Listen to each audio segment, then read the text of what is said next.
It's such a cool origin story, though.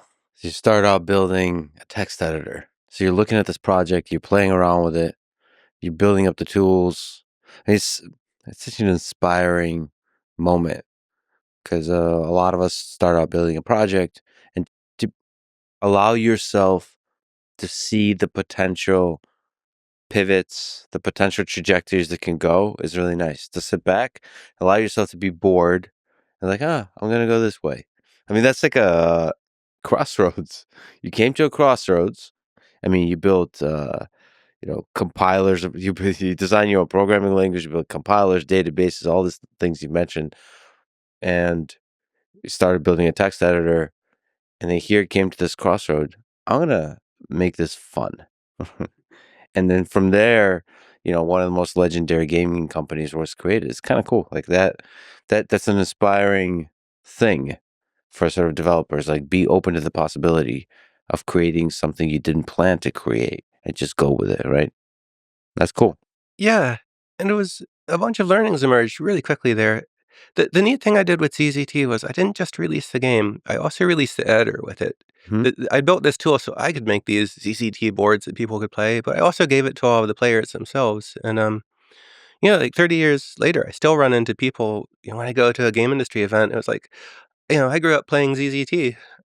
And, here's an adult who grew up playing my game. And it was because it enabled anybody to become a creator too. It had, this little board editor, and it also had a little scripting language, so you could learn a little bit of programming in it too. And it kind of impressed, and it really set a formative principle of Epic, which was that, the company's mission is to make awesome entertainment, but also awesome tools, and to share those tools with everybody so that they can build their own amazing things too. And when we got into Unreal Engine a few years later, the interplay between us building a game and us building tools that were widely used by others was a critical part of that. And I think that's the sole reason that Epic has been massively successful. And actually, the reason that we've survived all of this time is that by serving both creators and gamers, we've been able to weather the ups and downs of the game industry. It's a brutal place for companies. We've been able to survive every financial downturn, and sometimes the engine's been funding the business because we didn't have a game, and sometimes the games have been funding the business. And it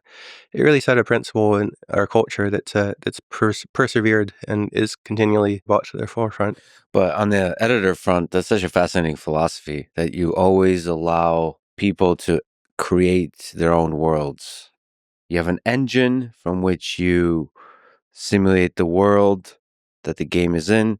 You have the actual game, and you also have the freedom for creators to create various, in Fortnite, islands of their own. So it's like with everything you ship, that freedom to create is always there. That's really interesting.